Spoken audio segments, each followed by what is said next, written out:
What's up, everyone? It is Denise Salcedo with the Sportster, and I am very excited to introduce to you my guest for today. He is none other than Impact Wrestling's very own Rohit Raju. What's up, Rohit? What's up? You're talking to the Mocha Skin Manimal, Lex Luger himself, the Ultimate Adonis, ravishing Rohit Raju. How are you doing today? I'm so excited to talk to you because, as people can tell, just like within a couple of seconds into our interview, you have this very larger than life personality. And, watching Impact with you on it, I gotta say, you've been one of my favorite people to sort of watch and grow and evolve on Impact Wrestling. I love it. I mean, it's professional wrestling. You should be larger than life. I try to be larger than life every second I'm on the screen. Why wouldn't you be? I want people to, whether it's I'm outside managing Shira, whether I'm backstage, it doesn't matter. I want people to notice me because I want to be at the tippy top. I want to be one of those main event guys. So you know what? Give me all the attention. Give me that spotlight. Give me all that TV time. I want it all. I love it. So let's talk about that a little bit because, you mentioned, I want to mention the fact that, and we kind of touched on this already, is that everything that you do, I feel that you bring a lot of personality, a lot of charisma, and you kind of make things a little extra fun. You got the comedy aspect of things absolutely nailed down. So what I want to ask you is, during your period in Impact, I feel like we've sort of seen this transition of your character. So tell us a little bit about, the Rohit Raju that we were seeing when you first got started in Impact Wrestling to now, and what that transition has been like for you. When we first got in there, actually, when I was first there, I was still Hakeem Zayn, and then we switched it up because we wanted an Indian stable, and so they brought in Gama, they brought in Gursinder, and of course myself, and we started having some things cooking, and then the momentum stopped, and then we had new members, and momentum stopped, and just vice versa. And then honestly, we were all just trying to find ourselves. We were all just trying to see what we were going to do, what Impact was going to do with us, and it just kind of nothing ever really happened. It wasn't until I was finally on my own that I got to be me. I got to be me. I got to come out of that shell, break out of that group, and show what I can do. Finally cut the promos. No one knew I could actually cut one, and then boom. And I was waiting. I already knew. I already bet on myself. I knew what I could do. I just know I needed that opportunity. So as soon as I had that opportunity, man, I was running. You couldn't put me back in that cage, and I don't want to get put back in that cage. So yeah, I was running. That was it. I was free. I love this because, I feel like you mentioned going in and, doing your own thing on your own where people really get to see you break out and see what you can do. And, I'm sure you always had that vision of yourself, but, having the vision and then executing it is like a whole different story. So for you, would you say that there was any challenges? Like what was the major challenges that you faced, making sure that you brought out the Rohit that you had envisioned in your mind? Well, that was the main thing. Who was Rohit? I didn't know who Rohit was. I was trying to be something that I wasn't at first because I didn't know who Rohit was. And then I remember it was a few guys, they saw me on indie shows. They're like, why don't you just do that? Why are you're trying to be like, you don't know what you're trying to be. You're just kind of all over the place. Why don't you just be you and do what you do on the indies here? And I was like, all right, and I started doing it. And then I remember I was more comfortable in the ring. I was more comfortable with everything I started to do, whether it was promos, vignettes, whatever. And then I had people coming up to me saying like, hey, I don't know what you're doing or what bottle of lightning you found, but you found your lane. Make sure you stay in it because now you're starting to cook. And then that was even when I was with the Hit Squad. So that's when I just started to get comfortable with who I am and stopped, I don't want to say caring so much, but worrying so much. And then I was just trying to have fun with it. And then it started to blossom. And then when I had the XDivision, I became XDivision champion. That's when I was like, man, I have to up the game a little bit. That's when I changed the wardrobe. I became super obnoxious and over the top. And then I felt like the spotlight was on me. So I needed to make sure it stayed on me. So I did everything that I could and everything that I could think of. Like the wardrobe, that was my idea. Taking the pictures outside in a cowboy hat, grilling with the XDivision Championship belt, doing squats with the XDivision belt, watching a movie with the XDivision belt. That's what I wanted to do. And unfortunately, not everyone picked up on it, but some people started to pick up on it. And to me, one of the greatest things about professional wrestling or a professional wrestler, not only is the larger than life stuff they do, but like you were saying, the small things that not everyone picks up on. And that's what I like to do. And to me, that is a complete package of a professional wrestler. And that is what I am trying to be, and trying to be better than anyone else can. I really love that. And I love the fact that you mentioned all the extra little things that you did, because even though, like you said, a lot of people might not have picked up on that, but I feel like, within time, it's just little pieces that, form somebody's persona. And that's what you end up seeing. So obviously you just mentioned the X Division Championship. And that was something that I definitely wanted to talk to you about, because you held that belt for a pretty good chunk of time. I believe the time was 120 days, but regardless, that is such an important bout in the history of Impact Wrestling. So for you to, be able to hold this championship, what did that mean to you in your career? It was proving time for me. Not only was I in a class full of some of the best professional wrestlers of all time, and not only was I in a class of some of the best Impact wrestlers and moments of all time, it was proving time for me, because I literally went from nobody. No one thought I was good. No one thought I deserved this or that. And I couldn't wait to make them eat their words. I couldn't wait to prove people wrong. I couldn't wait to be the star that I was destined to be. And that was only a little snippet of it. So yeah, I had that opportunity. And a lot of people, when they make it to a certain spot, they lose that fire in their gut. All it did was make me hungry, or all it did was make me want more. And now, even now, like I had it and I lost it, and now I want it back. And now I want a tag title. And then sooner or later, I want to be world champion, because to me, like, I always want to get better. I always want to learn. I always want to be the best performer that I can be. And I feel like I have a lot more that I can prove, a lot more to show. So that was just a proving ground, a proving point for me.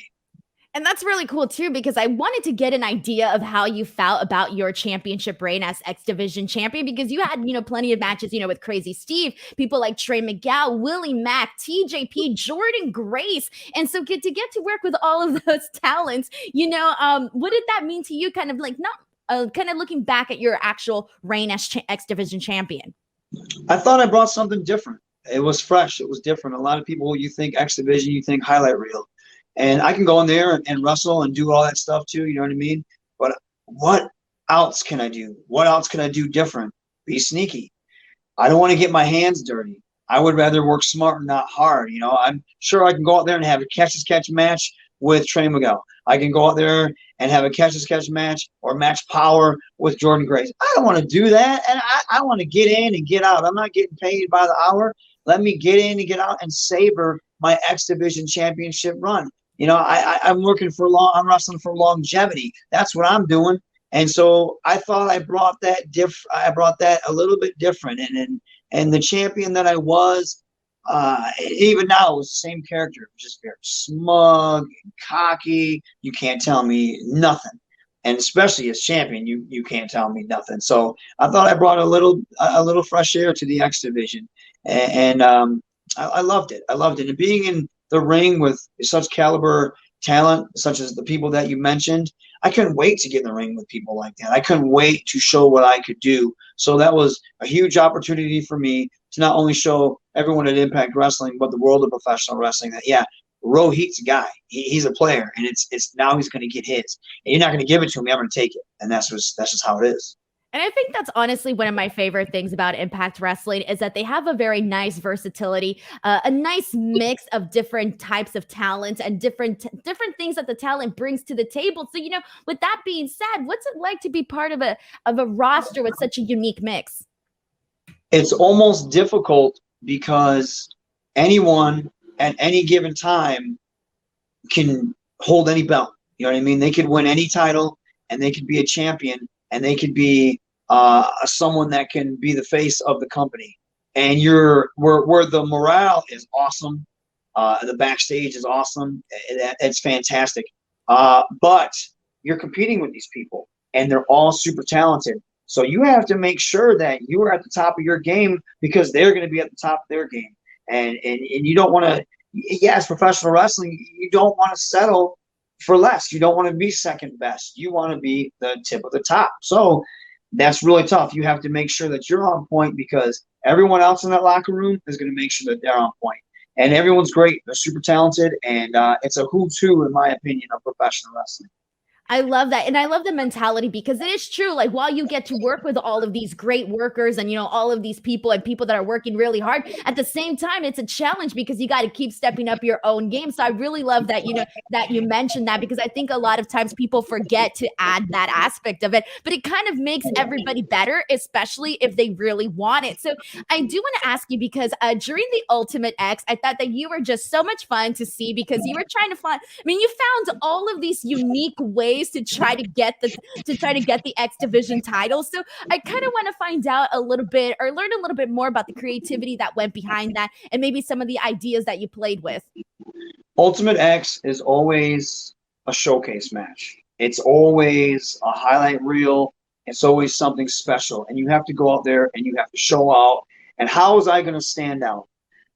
Ace Austin, one of the most athletically gifted individuals on this planet. The guy's like a ninja. He can do all this stuff.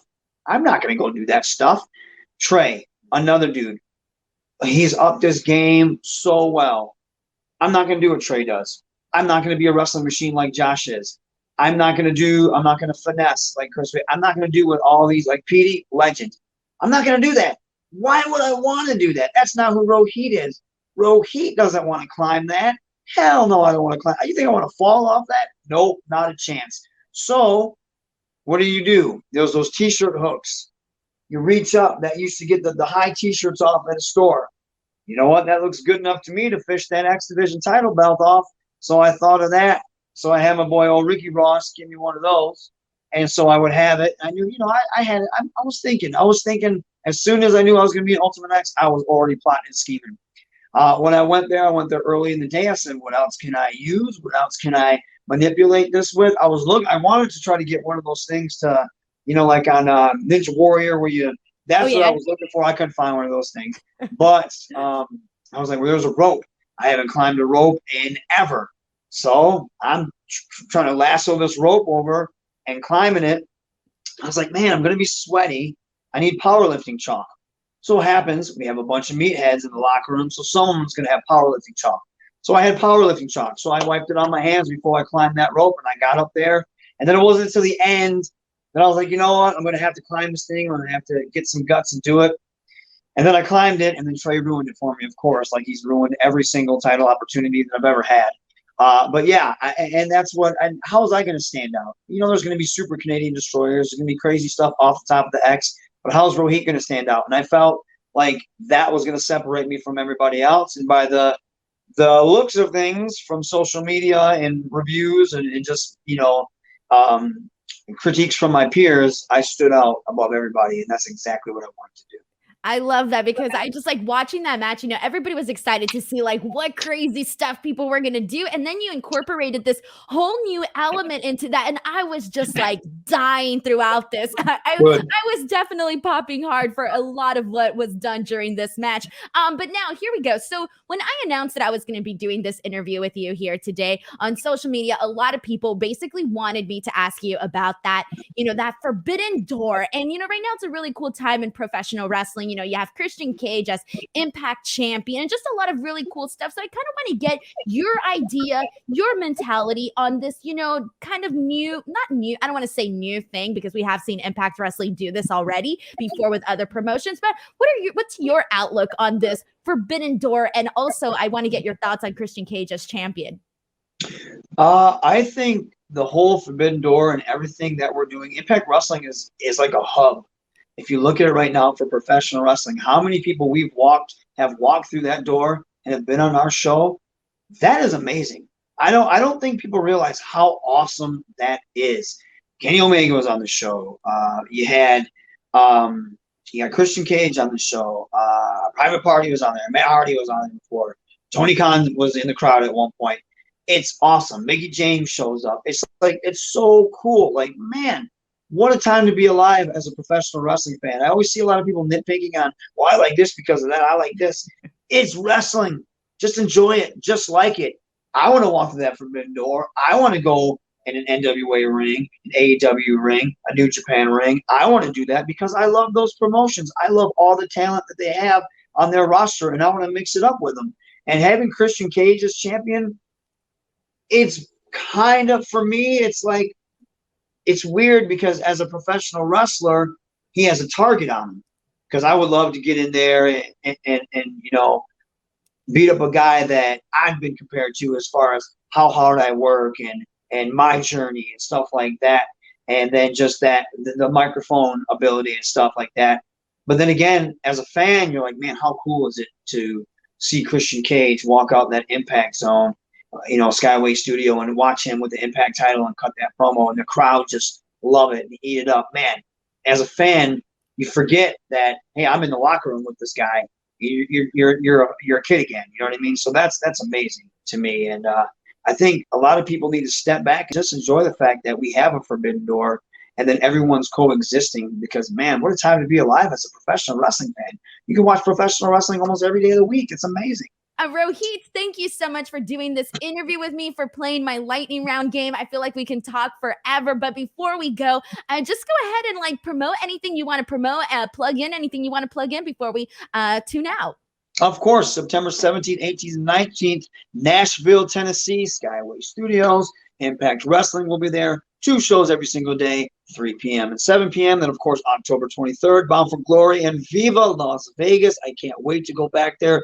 And, of course, you can catch the Mocha Skin Manimal on Twitter at Hakim Zain. That's Hakim. And Instagram, Raju Zain 80. Then if you go to Facebook, just type in Rohit Raju / the Mad Dragon Hakim Zain.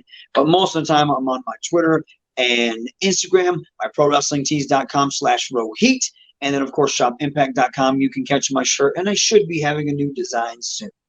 And, of course, every Thursday on Impact, baby, Mocha Skin Manimal tearing it up. Impact Wrestling. Perfect. I'm going to go ahead and put all of the links in the description box below. Do not forget to like this video, subscribe to the channel for more. And until next time, I'm Denise Salcedo, and this is Rohit Raju. We'll see you later. Goodbye, everybody.